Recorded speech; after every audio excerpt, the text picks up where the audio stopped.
नमस्कार दोस्तों, स्वागत है आपका एक्सिस इंस्टीट्यूट के यूट्यूब चैनल पे। इस चैनल में हम लोग विभिन्न टेक्निकल एग्ज़ाम से संबंधित कोर्सेज़ का अध्ययन करते हैं और कर रहे हैं। इस सीरीज़ में अभी हम लोग इन्वायरमेंटल इंजीनियरिंग से संबंधित कोर्सेज़ का अध्ययन कर रहे हैं और इसमें मैंने आपको क्वालिटी कंट्रोल ऑफ वाटर का सीरीज अभी हम लोग का चल रहा है। इसमें मैंने फिजिकल कैरेक्टरिस्टिक्स ऑफ वाटर जैसे कि turbidity, odour and taste, colour, temperature, इन सब पर बातें किया है। अब हम लोग केमिकल कैरेक्टरिस्टिक्स ऑफ वाटर देखेंगे। आप अगर फिजिकल कैरेक्टरिस्टिक्स ऑफ वाटर देखना चाहते हैं तो हमारे प्रीवियस वीडियो को आप देख सकते हैं। तो अब हम लोग आज नया टॉपिक देखेंगे क्वालिटी कंट्रोल या क्वालिटी कैरेक्टरिस्टिक्स ऑफ वाटर में। Quality characteristics of water.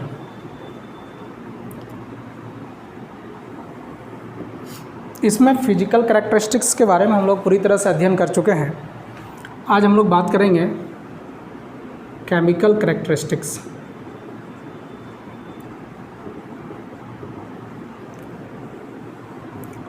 ये बहुत ही महत्वपूर्ण टॉपिक है केमिकल कैरेक्टरिस्टिक्स, और इनमें बहुत सारी बातें आपको मिलेगी जिसका हम लोग एक एक करके टॉपिक वाइज अध्ययन करेंगे। पहला इसमें है डिजॉल्व सॉलिड। डिजॉल्व सॉलिड मैंने आपको पहले ही बताया था कि फिजिकल कैरेक्टरिस्टिक्स और केमिकल कैरेक्टरिस्टिक मेनली होता है किस वजह से। तो फिजिकल कैरेक्टरिस्टिक्स के बारे में मैंने आपको पहले बताया था, this will be happen due to suspended solid, right. Chemical characteristics is arises due to dissolve solid.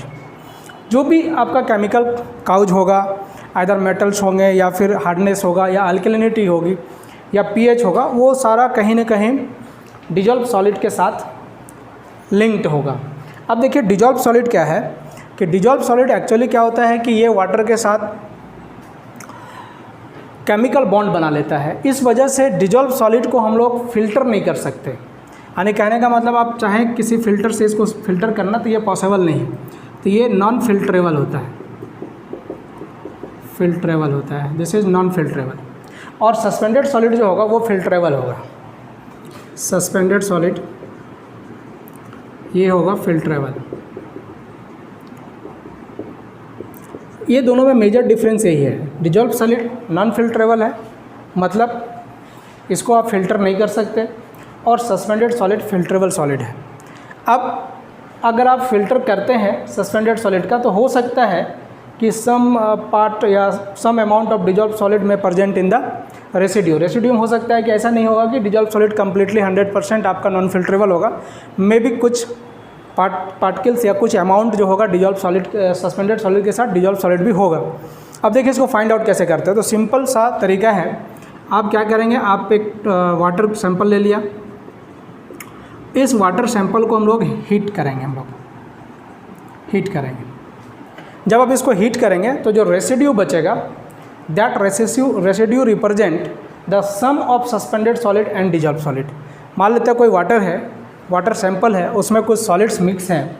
तो आप क्या कीजिए, वाटर सैंपल को लेके हीट करिए। आप हीट करने के बाद जब वाटर पूरी तरह से इवोपरेट होगा, वाटर क्या होगा, इवोपरेट हो जाएगा, इवोपरेट हो जाएगा। और वाटर इवोपरेट होने के बाद जो आपके पास सॉलिड बचेंगे यहाँ पर, रेसिड्यू जो होगा, residue, this residue represent sum of dissolve solid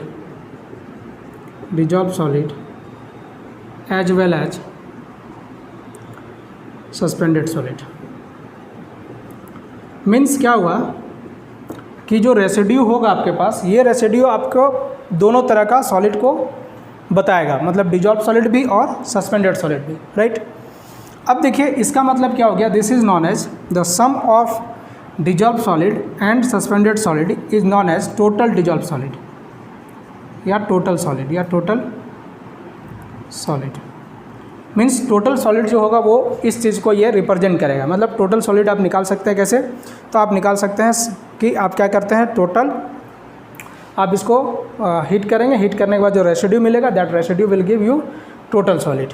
अब देखिए क्या करेंगे, अगर इस वाटर को फिल्टर करते हैं, नाउ फिल्टर द वाटर। अब वाटर को क्या कर रहे हैं, फ़िल्टर कर रहे हैं। जब वाटर को फ़िल्टर करेंगे तो आपको क्या मिलेगा, आपको मैंने पहले बताया कि सस्पेंडेड सॉलिड क्या है, फिल्टरेबल सॉलिड है। तो जब आप वाटर को फ़िल्टर करेंगे तो आपको मिलेगा यहाँ पर सस्पेंडेड सॉलिड। अब क्या है, सस्पेंडेड सॉलिड आपको मिल गया। अब इसको हम लोग हीट करके, गर्म करके जो सॉलिड का अमाउंट है वो हम लोग फाइंड आउट करेंगे यहाँ पर, ताकि इसमें जो वाटर मिक्स होगा दैट वाटर में भी इवोपरेट। अब यहाँ सस्पेंडेड सॉलिड मिल गया, यहाँ आपको टोटल सॉलिड मिल गया। Therefore total dissolve solid calculate कैसे कर सकते हैं आप, टोटल सॉलिड यहाँ पर मिला हुआ है आपको, तो total solid minus suspended solid. इस प्रकार से आप क्या कर सकते हैं कि टोटल डिजॉल्व सॉलिड को आप फाइंड आउट कर सकते हैं। तो आसानी से हम लोग इसको निकाल सकते हैं। क्या बताया मैंने आपको कि आप सस्पेंडेड टोटल डिजॉल्व सॉलिड निकालना चाहते हैं, एक बहुत ही आसान तरीका है। आप क्या करेंगे, पूरा एक वाटर सैंपल लेंगे, वाटर सैंपल को आप हीट करेंगे। हीट करने के बाद जो रेसिड्यू बचेगा कंटेनर में, उस कंटेनर को आप मेजर कर लेंगे। वह जो रेसिड्यू होगा, that residue is the sum of the dissolve solid and suspended solid. Dissolve solid as well as suspended solid दोनों जो होगा आपका, उन दोनों का सम होगा। अब आपको निकालना लेकिन टोटल डिजॉल्व सॉलिड है। This is the easiest method and this is the classical method. अब आपको निकालना है टोटल डिजॉल्व सॉलिड, तो आप कैसे निकालेंगे, टोटल सम आपको मिल गया। अब जिस अमाउंट ऑफ वाटर को आपने यहाँ पर हीट किया था, वही अमाउंट सेम सैंपल का लेके आप उसको फ़िल्टर करेंगे। फ़िल्टर करने के बाद जो आपको मिलेगा फ़िल्टर के ऊपर, that is the suspended solid. अब इसमें वाटर कंटेंट भी होगा, सो इसको हीट करने के बाद जो आपको ड्राई मास मिलेगा, that represent the mass of the suspended solid. Now अब क्या करेंगे आप, टोटल सॉलिड जो यहाँ पर आपको मिला था ऑन हीटिंग, अब उसको इसमें सब्ट्रैक्ट करेंगे और आपको यहाँ से टोटल डिजॉल्व सॉलिड मिल जाएगा। इस प्रकार से आप टोटल डिजॉल्व सॉलिड आसानी से निकाल सकते हैं। दूसरा जो मेथड है, जिस मेथड से हम लोग टोटल डिजॉल्व सॉलिड को निकाल सकते हैं, that is the specific conductivity method. Specific conductivity क्या होता है या फिर कंडक्टिविटी क्या होता है, इसको थोड़ा सा हम लोग समझ लेते हैं। नोट करना, तो देखिए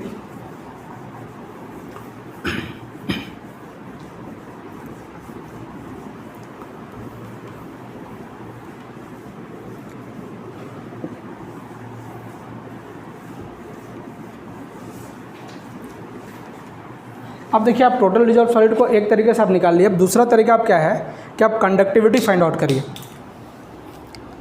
कंडक्टिविटी एक्चुअली होता क्यों है, कंडक्टिविटी ऑफ वाटर का कंडक्टिविटी आपको फाइंड आउट करना है। एक्चुअली क्या है कि कंडक्टिविटी जो है, कंडक्टिविटी ऑफ प्योर वाटर अगर हम लोग देखें, conductivity of pure water that is equal to 0। Means अगर प्योर वाटर है तो वो कोई भी अमाउंट को कंडक्ट नहीं करता है, इसका वैल्यू क्या होता है, 0 के इक्वल होता है। तो लेकिन चूँकि आप वाटर लेते कहाँ से, या तो सरफेस सोर्स से लेंगे आप, सरफेस सोर्स, या फिर आप लेंगे ground source. We have 2 options for the water लेने के लिए आपके पास 2 ऑप्शन है ट्रीटमेंट के लिए। पहला, आप या तो सरफेस सोर्स लेंगे या तो फिर आप ग्राउंड सोर्स लेंगे। दोनों ही सोर्स में कुछ ना कुछ इम्प्योरिटी मिक्स होगा। उस इम्प्योरिटी के मिक्स होने की वजह से आयन्स यहाँ फॉर्म होंगे, जैसे sodium plus, calcium plus plus, magnesium plus plus, या फिर आप कह सकते हैं SCO3 माइनस। इस तरह से बहुत सारा आयन्स जो होगा, दैट में भी कटायंस और अनायंस, तो ये आपका क्या है, ये इस आयन्स के प्रेजेंट होने के वजह से वाटर क्या करेगा, कंडक्टर के जैसा वर्क करेगा। Conductor, water act as conductor. अब आयन्स के प्रेजेंट होने के वजह से प्योर वाटर जो है वो क्या करता है कि प्योर वाटर आपका कंडक्ट नहीं करता, क्योंकि उसमें पॉजिटिव आयन्स और नेगेटिव आयन्स इक्वल होते हैं। एक्चुअली क्या, वाटर इस तरह से बना हुआ है, this will be always exist in this form H plus and OH minus ion and this is in equilibrium state।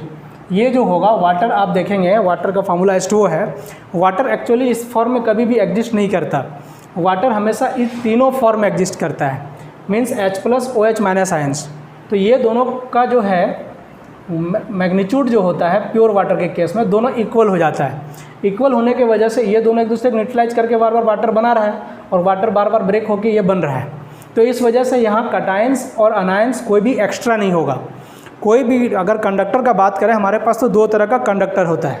पहला कंडक्टर होता है सॉलिड कंडक्टर। सॉलिड कंडक्टर उस कंडक्टर को कहते हैं जिसमें करंट का फ्लो जो होता है due to flow of electrons होता है। और दूसरा जो होता है इलेक्ट्रोलाइटिक कंडक्टर। इलेक्ट्रोलाइटिक कंडक्टर हम लोग उस कंडक्टर को कहते हैं जिसमें करंट का फ्लो जो है प्रेजेंस ऑफ आयंस की वजह से होता है। इलेक्ट्रोलाइटिक कंडक्टर में करंट का फ्लो जो है प्रेजेंस ऑफ आयंस की वजह से होता है। जैसे कि आप घर में बैटरी का यूज करते हैं, ड्राई सेल का नहीं, तो उस केस में क्या होता है कि आयन के फॉर्म होने की वजह से या आयंस के प्रेजेंस होने की वजह से वो कंडक्टर के रूप में कंडक्टर के जैसा एक्ट करता है। तो यहाँ पर वाटर में जब इम्प्योरिटीज मिल जाएगा, दैट इम्प्योरिटीज में be in the form of cation और anion, then water act as conductor. तब वाटर कंडक्टर की तरह यूज एक्ट करने लगे। अब देखिए क्या होता है, आप पढ़े हैं रेसिस्टेंस इक्वल टू क्या होता है, रेसिस्टेंस इक्वल टू होता है, आप पढ़े हैं क्या, rho L by A. Rho L by A. मान लेते हैं हमारे पास एक वाटर कंटेनर है यहाँ पर, और यहाँ पर एक हमने प्लेट लगा दी है। Suppose we have two plates here, one act as cathode, suppose this is cathode and another is anode. Suppose कर लेते हैं हम लोग, यहाँ से हमने एक बैटरी लगा दिया, क्योंकि since this is cathode so negative part will be connected this, और यहाँ पर हमने एक बल्ब लगा लिए और we have a switch here. मान लेते हैं यहाँ पर एक आपके पास स्विच है, ठीक है। अब देखिए यहाँ पर क्या है, इन दोनों के बीच का जो लेंथ होगा that L, because this is the electrolytic conductor, इसलिए यहाँ समझना होगा एल क्या है। एल जो है डिस्टेंस बिटवीन टू डायोड है, एनोड मतलब इलेक्ट्रोड है, दैट में बी कैथोड और दैट में बी एनोड। कैथोड हम लोग उस इलेक्ट्रोड को कहते हैं जिसमें नेगेटिव चार्ज होता है, एनोड हम लोग उस इलेक्ट्रोड को कहते हैं जहाँ पॉजिटिव चार्ज होता है।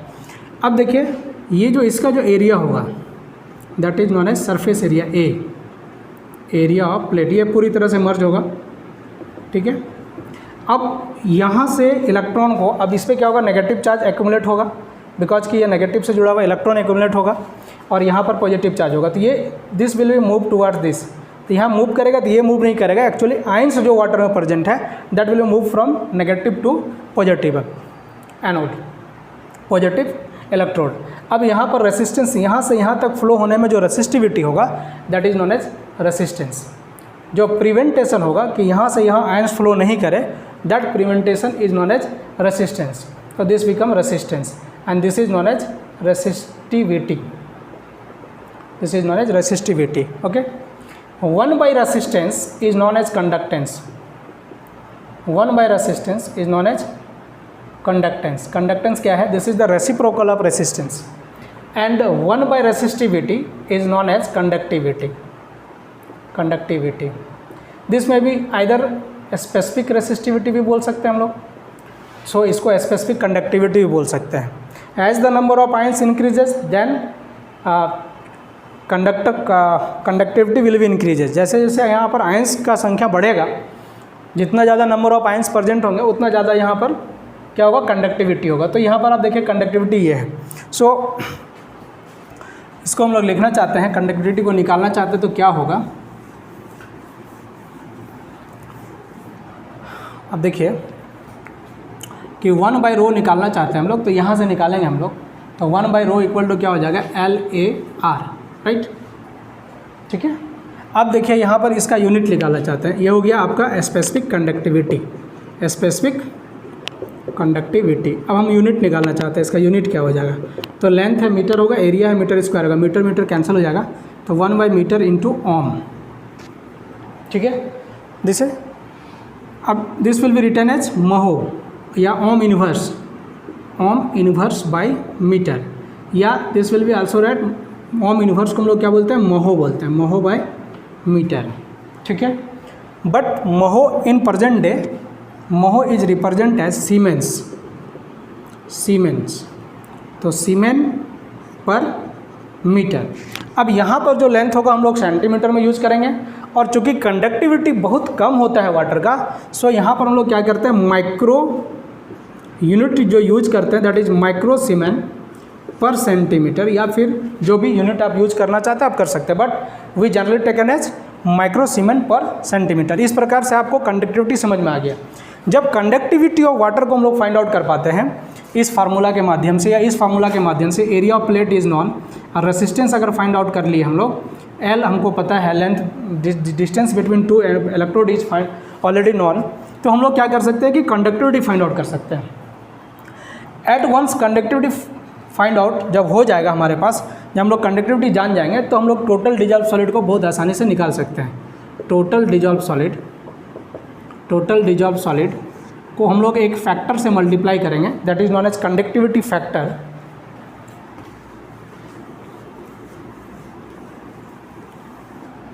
That is known as conductivity factor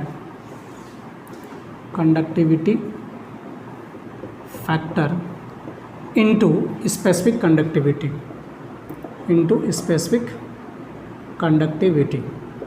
क्या कह रहा हूँ मैं कि जब आप स्पेसिफिक कंडक्टिविटी फाइंड आउट कर लेते हैं एक बार, that test is known as deionic test. This test is known as deionic test. This test is not as deionic test. जब डाइआयोनिक टेस्ट से आप स्पेसिफिक कंडक्टिविटी फाइंड आउट कर लेते हैं तो आप क्या करते हैं, कंडक्टिविटी फैक्टर से स्पेसिफिक कंडक्टिविटी को मल्टीप्लाई कर देते हैं, तो आपको वैल्यू जो है वो मिल जाता है। ये जो कंडक्टिविटी फैक्टर है, दिस वेरीज फ्रॉम 0.54 टू 0.97, ये 96। जो कंडक्टिविटी फैक्टर है ये जो वेरी करता है, ये कहाँ से कहाँ तक करता है, 0.54 से लेके 0.96 तक इसका वैल्यू वेरी करता है। अब देखिए जनरली हम लोग क्या करते हैं, ग्राउंड वाटर सरफेस के लिए हम लोग इसका वैल्यू 0.67 लेते हैं into specific conductivity. Specific conductivity का यूनिट मैंने आपको बता दिया है। एंड ये जो आपको दे देगा total dissolve solid in milligram per litre और पीपीएम, ठीक है। ये जो आप फैक्टर यूज कर रहे हैं, this factor is used for ground water, okay, ground water and और surface water. There is slight difference surface water. This conductivity factor is use for ground water और सरफेस वाटर, थोड़ा difference होता है but हम लोग दोनों को same मान लेते हैं। But in the case of sea, for C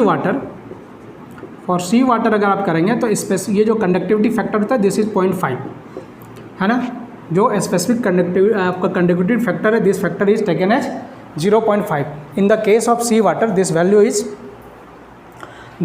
taken as 0.5। But in general because कि हम लोग क्या करते हैं, हम लोग ग्राउंड वाटर और सरफेस वाटर का use as a water treatment करते हैं या वाटर सप्लाई में करते हैं, इसलिए हमारा वैल्यू जनरली क्या होता है, 0.67 होता है।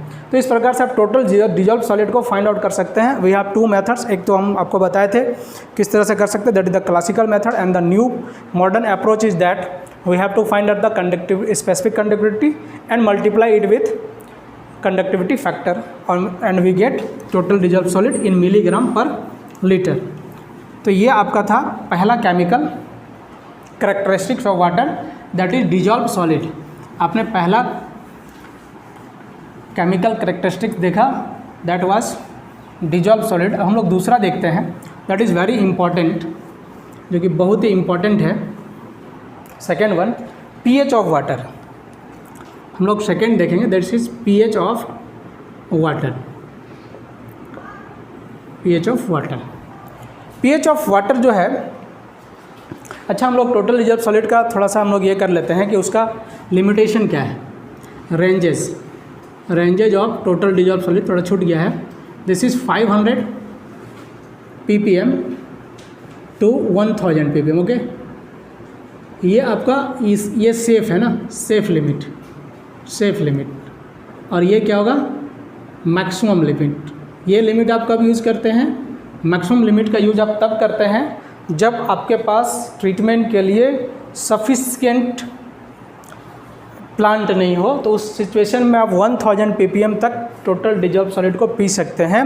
बट 500 ppm जो है आपका, ये आपका सेफ लिमिट है, 500 या फिर उससे less. That should be, total dissolve solid should be less than 5 ppm और मैक्सिमम अप टू 500। बट फिर for extreme condition we can take it 1000 ppm, हम लोग इसको 1000 ppm तक भी ले सकते हैं। अब देखते हैं सेकेंड जो हमारा है chemical characteristics of water, that is pH of water.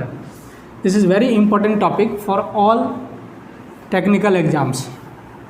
अब देखिए इसमें क्या है, पीएच ऑफ वाटर होता क्या है। पीएच का मतलब आपको समझना है, पहले पी का मतलब समझना है आपको। पी का मतलब होता है negative logarithm, okay, rhythm, negative logarithm. P का मतलब आपको समझना है नेगेटिव लॉगरिथम। आप बहुत सारे जगह देखते होंगे POH लिखा रहता है, PKW लिखा रहता है। इसका मतलब आपको समझना है कि नेगेटिव वैल्यू ये रिप्रेजेंट कर रहा है। तो PH का मतलब क्या हो जाएगा, PH का मतलब हो जाएगा नेगेटिव लॉग लगाइए आप and H plus concentration means PH क्या रिप्रेजेंट कर रहा है, PH रिप्रेजेंट कर रहा है negative logarithm of H plus यानी हाइड्रोजन आयन कंसंट्रेशन। किसी वाटर में H प्लस कंसंट्रेशन क्या है, उसका नेगेटिव लॉगरिथम से जो वैल्यू मिलेगा वो आपको मिलेगा PH। अब इसका नेगेटिव वैल्यू क्यों लिया गया है, इसका कारण ये है कि एक्चुअली क्या है, H प्लस कंसंट्रेशन वाटर के केस में या किसी भी सॉल्यूशन के केस में क्या होता है, बहुत छोटा अमाउंट में होता है, -6, -5, -4। तो उसको रिप्रेजेंट करने में मुश्किल ना हो, इसलिए हम लोग इसको PH के फॉर्म में लिखते हैं, मतलब नेगेटिव लॉग के फॉर्म में लिखते हैं। जैसे एग्जांपल अगर हम लोग मान लें कि we have H plus concentration in any solution is 10⁻⁵, है ना। मान लेते हैं कोई एक सॉल्यूशन है, उस सॉल्यूशन में H प्लस कंसंट्रेशन क्या है, 10⁻⁵ है। तो अब आप क्या करना है आपको कि आपको PH निकालना है। Then PH can be calculated as -log into 10⁻⁵। On solution we will get 5। तो देखिए आप यहाँ लिखना कितना मुश्किल था, अभी यहाँ लिखना कितना आसान है। सो हम लोग क्या करते हैं, PH वैल्यू का यूज करते हैं। अब देखिए अगर कहीं लिखा रहता है POH, इसका मतलब आपको क्या समझना है, POH का मतलब समझना है negative of log OH minus concentration, ठीक है, negative of log OH minus concentration, यानी कि OH का अगर नेगेटिव वैल्यू आप करते हैं तो that will gives you POH value. अब देखिए क्या है, हम लोग कुछ डिफाइन करते हैं। जब लोग वाटर का बात करते हैं, प्योर वाटर का बात करते हैं, है ना, for pure water at standard temperature या किसी भी टेम्परेचर पे, है ना, प्योर वाटर क्या होता है कि आपका जो ये मल्टीपल है H plus ion concentration and OH minus ion concentration, this is equal to 10⁻⁻14, ठीक है।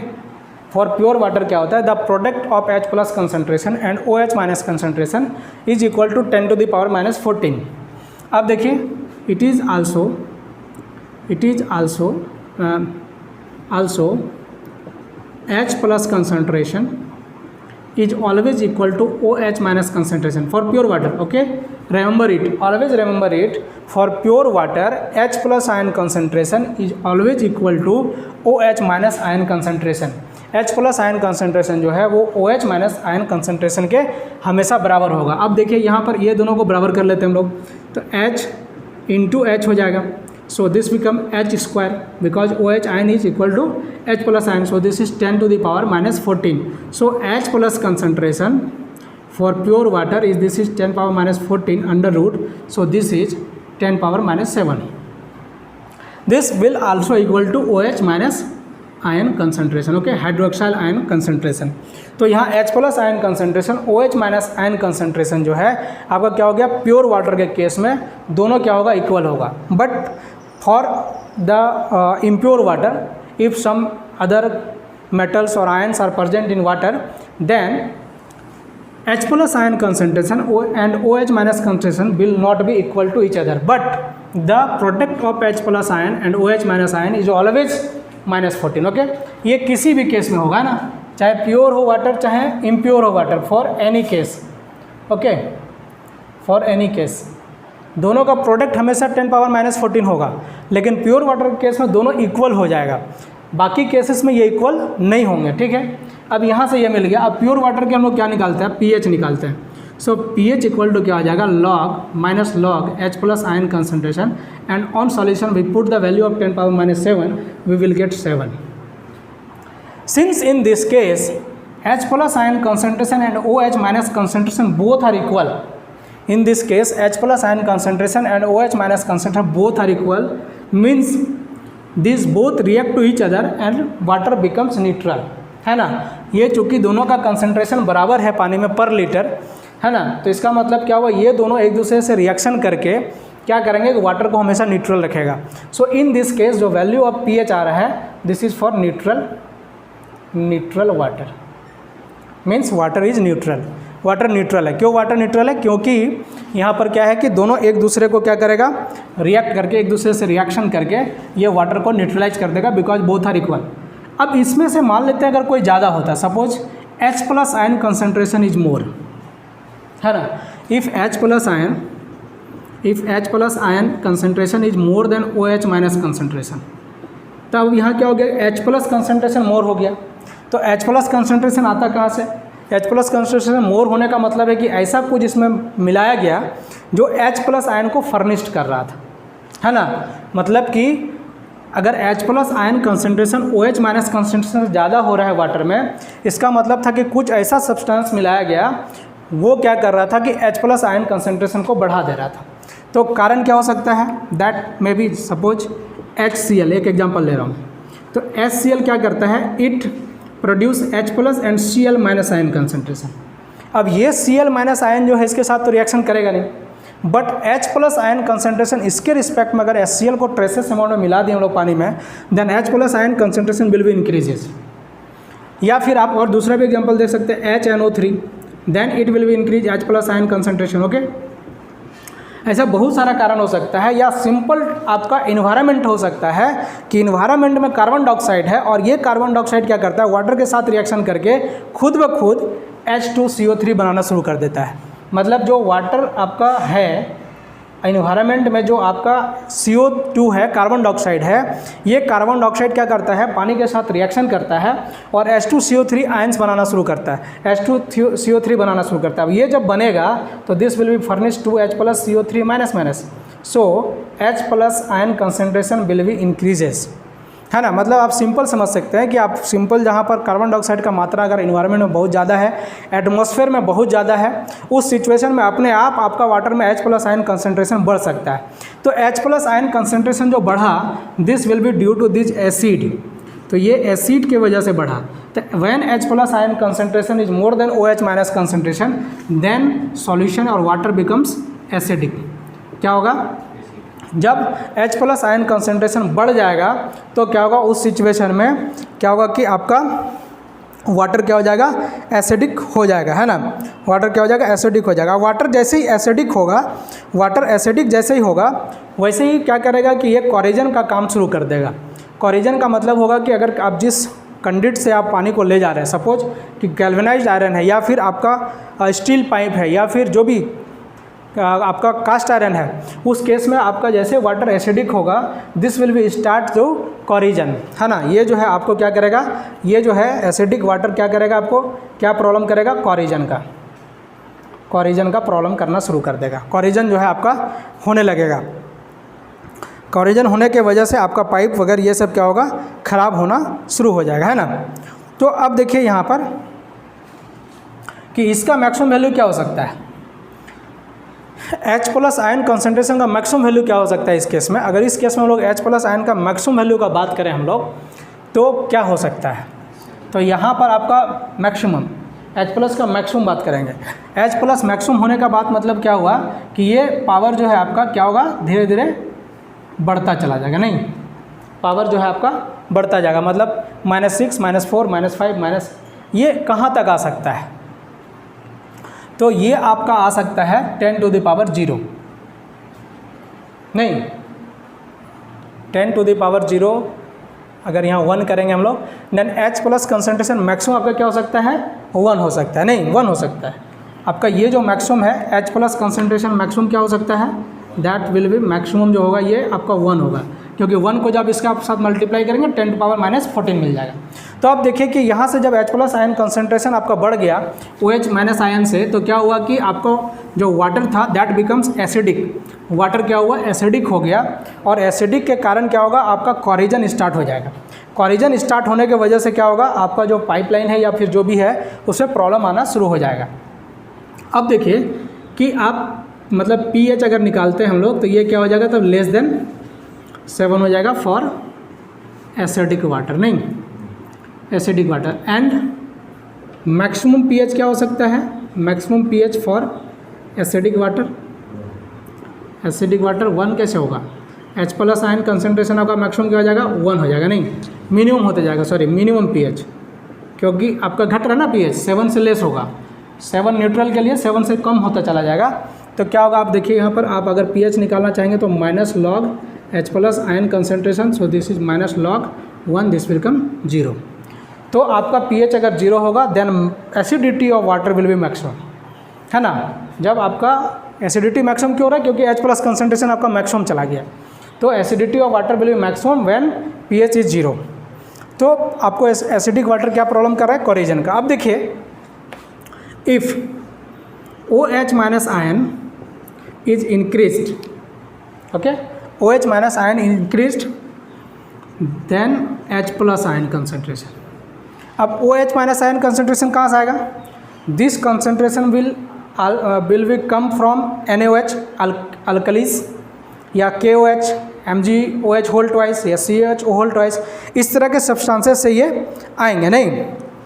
इसके साथ साथ क्या होगा कि ये कहाँ से आएगा OH minus concentration, this will be come from NaOH, this is the base N plus OH minus, alkalis है, अल्कली मतलब बेस होता है, ठीक है। या फिर इस तरह का प्रोडक्ट से आएगा या MgOH होल ट्वाइस, इसके वजह से आएगा Mg2 plus 2OH minus, okay.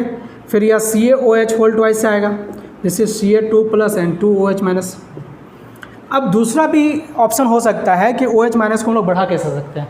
The second option is that कि मान लेते हैं कि कार्बोनेट आ गया, suppose Na2CO3, this is sodium carbonate, okay. अब ये सोडियम कार्बोनेट क्या करेगा, Na plus 2Na plus and CO3 minus minus furnished करेगा, ठीक है ना। जब आप कार्बोनेट को मिला देंगे तो ये क्या करेगा, सोडियम प्लस और कार्बोनेट का आयन फर्निश्ड करेगा। या फिर देखिए NaSCO3 ये आप मिला दिए तो ये क्या करेगा, Na प्लस और SCO3 माइनस फर्निश्ड करेगा। अब देखिए यहाँ पर आपको दिख रहा है कि ना तो H प्लस है ना तो OH माइनस है, ओके। यहाँ पर आप पहला जो सिचुएशन 2 एग्जांपल जो देख रहे हैं, 3 एग्जांपल जो देख रहे हैं, इसमें आपको स्पष्ट दिख रहा है, क्लियरिटी है कि OH माइनस ये फर्निश्ड कर रहा है, so the OH minus concentration will be increase in water. But in last 2 examples we have no OH minus concentration और H प्लस कंसनट्रेशन। बट देखिए प्रॉब्लम कहाँ से शुरू होगा कि अब ऐसा होगा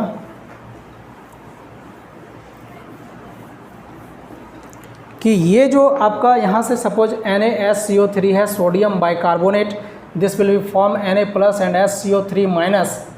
दिस SCO3 माइनस वाटर के बारे में हमने क्या बताया आपको, this will be always exist in this form H plus and OH minus ion. Now when SCO3 minus will be furnished, this will be react with this and form H2CO3. So the H plus ion concentration will be reduced and OH minus concentration will be increased. तो ये जो है आपको देखिए carbonate bicarbonate के वजह से भी OH माइनस आयन कंसनट्रेशन बढ़ सकता है।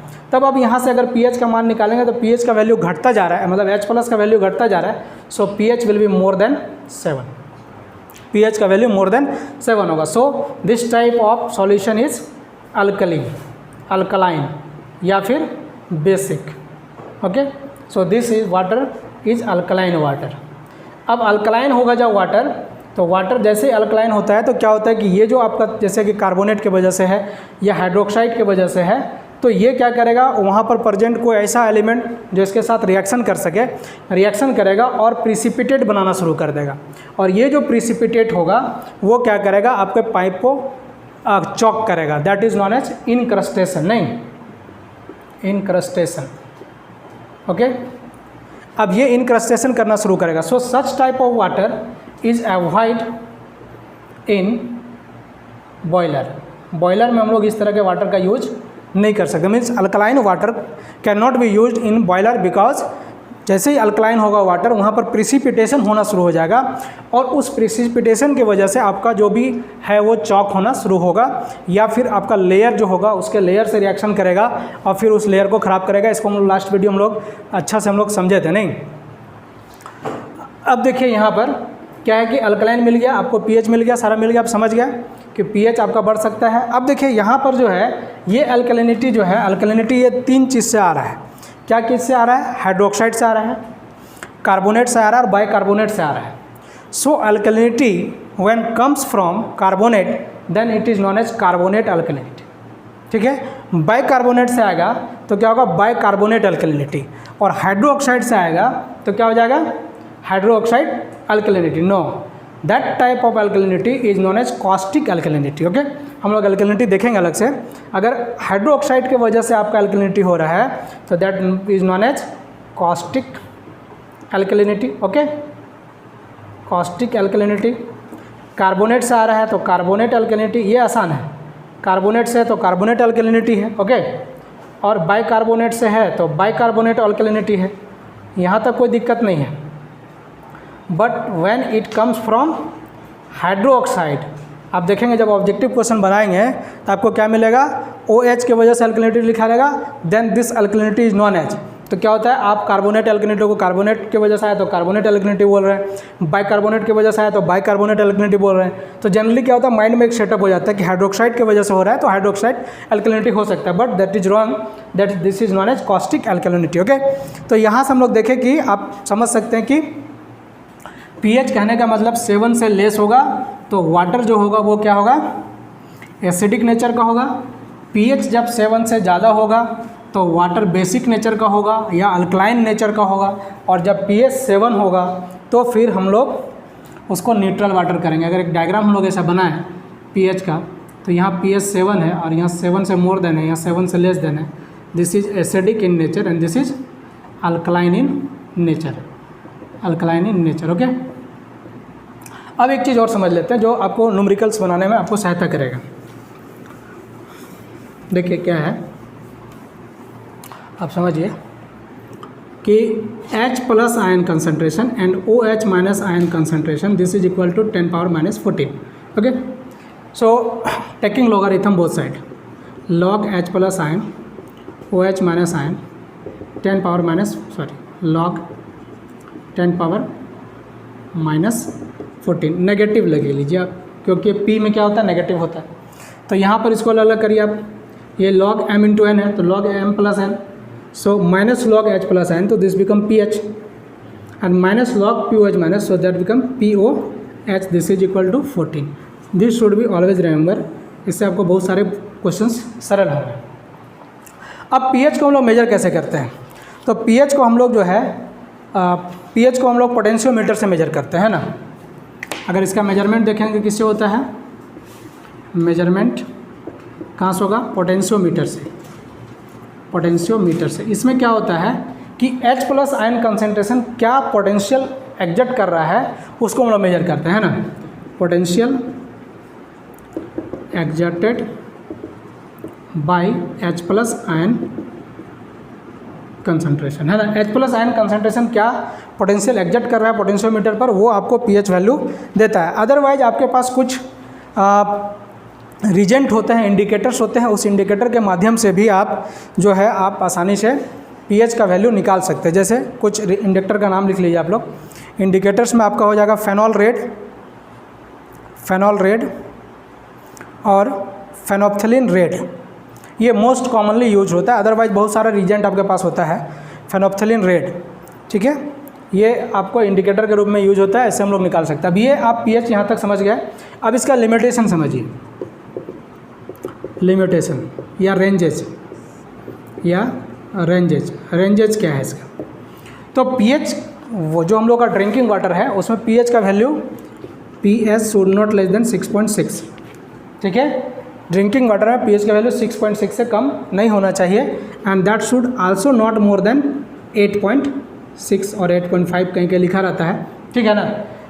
मतलब pH का वैल्यू 6.6 से अगर नीचे हो जाएगा तो क्या होगा कि आपका वाटर पूरी तरह से क्या होगा, एसिडिक हो जाएगा। और एसिडिक होने की वजह से क्या हो सकता है, हम लोग क्यों नहीं यूज करेंगे, एसिडिक होने की वजह से जो कुछ बैक्टीरिया जो है, जो अच्छे बैक्टीरिया हैं आपके लिए, एक तो कोरिजन प्रॉब्लम है ही, लेकिन कुछ अच्छे बैक्टीरिया जो है आपके लिए वो पूरी तरह से सर्वाइव नहीं करेगा, डिस्ट्रॉय हो जाएगा। So acidic water should not be drink, ठीक है ना, एसिडिक वाटर ड्रिंक नहीं करना चाहिए। और pH का वैल्यू अगर 8.6 से ज़्यादा हो जाएगा तो फिर प्रॉब्लम हो जाएगा सेडिमेंटेशन का। इस प्रकार से आप pH को आसानी से समझ गए होंगे। इस पर बेस्ट कुछ क्वेश्चन हम लोग छोटा मोटा करते हैं, ठीक है। तो कल से लाए, हाँ ठीक है। तो हम लोग एक एग्जांपल करते हैं, गेट में पूछा हुआ है। तो यहाँ पर देखिए एक वाटर ट्रीटमेंट प्लांट है, इसको इरेज करते हैं हम लोग। एक क्वेश्चन हम लोग सिंपल सा करते हैं, फिर एक दो और करेंगे। एक सिंपल क्वेश्चन हम लोग लेते हैं।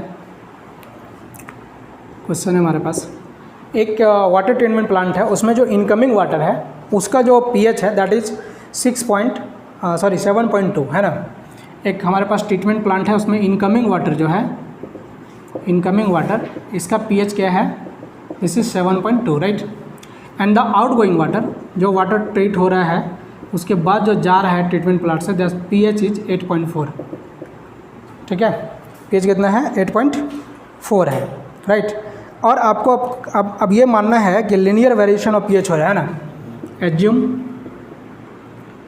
Variation of pH is linear. ठीक है ना, क्या कह रहा हूँ, एक ट्रीटमेंट प्लांट है उसमें जो वाटर इन हो रहा है दैट उसका pH कितना 7.5 है, और जो आउट हो रहा है उसका pH क्या है, 8.4 है। तो कह रहा है कि average pH of what is the average pH of water, water का एवरेज pH आपको बताना है क्या होगा। आधे मिनट तक कोशिश करिए, फिर मैं बताता हूँ।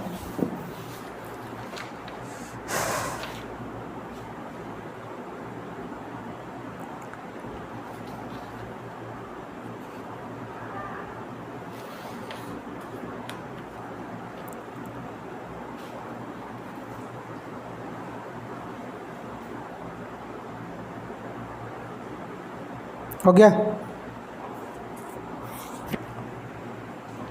नहीं हुआ। देखिए एक इसको हम लोग सॉल्व कैसे करेंगे, बहुत आसान है। आपको पूछ रहा है कि एवरेज pH क्या होगा, तो आपको average H+ ion concentration find out करना होगा पहले। तो वी हैव टू फाइंड, आपका स्टेप क्या होना चाहिए, आपको बोल रहा है कि एवरेज pH क्या होगा। ठीक है, तो एवरेज pH का मतलब क्या हो जाएगा कि आपका minus log average H+ ion concentration right. Average pH निकालना है तो एवरेज आपको H+ कंसंट्रेशन पता होना चाहिए। अब यहाँ पर इस क्वेश्चन में कहीं भी H+ कंसंट्रेशन हम लोग को पता नहीं है। तो देखिए फर्स्ट केस में for incoming water, incoming water suppose this is named as HA, ठीक है ना, A हम इसको बोल रहे हैं। तो pH is given, this is 7.2, so pH equal to what, minus log H+ ion, this is 7.2, so H+ ion equal to what, minus 10 to the power minus 7.2 है ना। इसका हम नाम दे दें A, बिकॉज इनकमिंग है, दोनों H+ आयन लिखाएगा तो फिर समझ में नहीं आएगा, इसलिए हमने इसका नाम दे दिया क्या, A दे दिया। ठीक है, अब दूसरा आपके पास है for outgoing water, outgoing water, outgoing water को हम B बोल रहे हैं। तो pH कितना दिया हुआ है, 8.4, सो इसका यहाँ से H+ कंसंट्रेशन फॉर B निकालेंगे आप, तो this will B similarly 10 power minus 8.4। अब ये आपको H+ आयन कंसंट्रेशन दोनों तरफ से मिल गया नहीं, तो एवरेज वैल्यू निकालते हैं इन दोनों का। तो एवरेज वैल्यू कैसे निकालेंगे, therefore average H+ ion concentration this become equal to 10 power minus 8.4 plus 10 power minus 7.2 right by 2। ठीक है, कितना आ गया, 3354 ऐसा आ गया। pH निकाल रहा है क्या, 10 to the power minus 8.4 common होगा है, यहाँ 1 प्लस यहाँ क्या हो जाएगा 1.4 नहीं 1.2, 10 पावर 1.2 राइट बाई 2, यही ना। सॉल्व करिए इसको,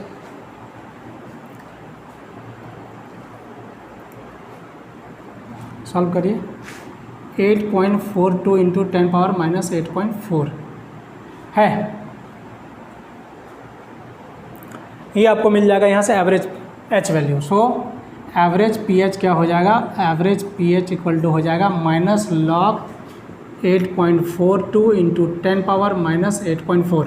अब इसको सॉल्व करेंगे है ना, इसको सॉल्व करने से आपको वैल्यू मिलेगा 7.474, 7.474। ये समझ में आया। इस तरह के क्वेश्चन को हम लोग इस तरह से आसानी से बना सकते हैं। एक क्वेश्चन और हम लोग देखते हैं ताकि हम लोगों को समझ में आएगा क्या है। ठीक है,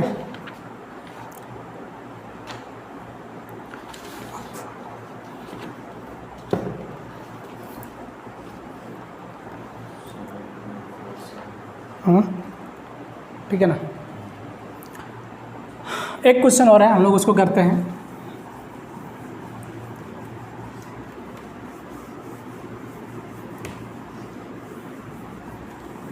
दो सैंपल है वाटर का, ठीक है। We have 2 samples of water. Question है 2 samples of water, sample A, ठीक है ना। इसका pH वैल्यू दिया हुआ है, pH value is given 4.4, right, 4.4। We have 2 sample of water, sample A pH value is 4.4, sample B, suppose sample B pH value equal to 6.4, right, 6.4। तो question यहाँ पर क्या है कि how many times sample A is more acidic than sample B, है ना। Question है how many times sample A is more acidic than B, right. 100 नहीं, 100 टाइम्स शायद। अब यहाँ पर देखिए क्या है कि इस तरह का जब क्वेश्चन रहेगा तो आप H+ ion concentration find out करिए। तो पहला का यहाँ पर H+ आयन कंसंट्रेशन हम लोग देखते हैं A का, तो सिंपली भी निकाले थे हम लोग, दैट बिकम -4.4, ठीक है, 10⁻⁴. H+ ion concentration for B previous question में जैसे निकाले थे 10⁻⁻6.4, राइट।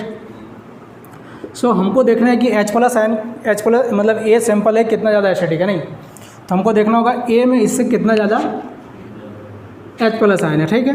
तो H+A का और H+B का दोनों का डिवाइड करिए, 10⁻⁴.4 by 10⁻⁻6.4, so this will be equal to 100, okay। so H+ of A is 100 times of H+ of B, means क्या हुआ कि A जो है B से 100 टाइम्स ज़्यादा एसिडिक है, ठीक है ना। A जो है B से 100 टाइम्स ज़्यादा एसिडिक है, राइट।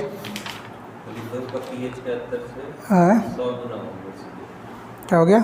2 pH के अंतर से खाली 100 गुना। हाँ, 2 pH के अंतर से 100 गुना हो, 200 टाइम्स।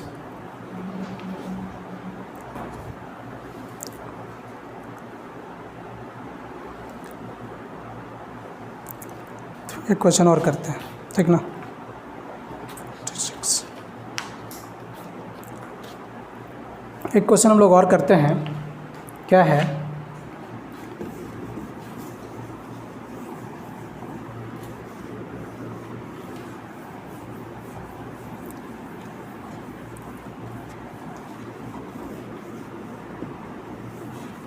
एक हम लोग पेज पे और क्वेश्चन करते हैं। इसमें कह रहा है कि effluent from industry A has a pH of 4.4, यानी कि एक इंडस्ट्री है, मान लो ए, इसका pH आपका 4.2 है, राइट। फिर कह रहा है the effluent from another industry B has double the hydroxyl ion, okay, यानी इंडस्ट्री बी जो है उसमें OH- आयन जो है बी का, ठीक है, ये किसका 2 टाइम्स है? ए का 2 टाइम्स है, यानी 2 times of OH- ion of A, ठीक है ना। कह रहा है क्या, effluent from an industry A has pH of 4.2, the effluent from another industry B has double the hydroxyl ion concentration than the effluent from industry A, then कह रहा है pH of effluent from the industry B will be, मतलब आपको पूछ रहा है pH B क्या होगा, राइट। तो pH B निकालने के लिए आपको पता होना चाहिए H+ ion concentration for B, ठीक ना। तो सबसे पहले देखिए pH ऑफ A दिया हुआ है, तो हम लोग यहाँ से H+ कंसंट्रेशन इसका निकाल सकते हैं A का, that is nothing but this is, ऐसे छोड़ते हैं, ऐसे नहीं करते।